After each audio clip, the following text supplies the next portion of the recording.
Dostlar, sizler men qaytadan ele TG channel emas, Toga channel.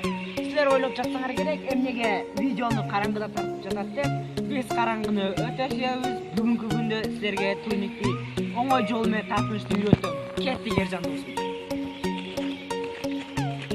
Мынаке достор, биз турникке дагы келип калдык. Эң биринчи оңой жолу турникти женский менен кармайбыз.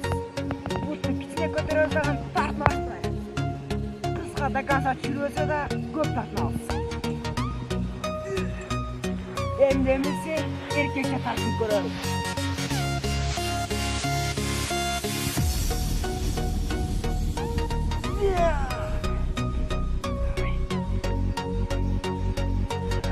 Достор, менин колум эмнегедир кичирип калыптыр. Кийинки чагылышта силерге жакшы видео тартып көрсөтөбүз. Кийинки чагылышта көрүшкөнчө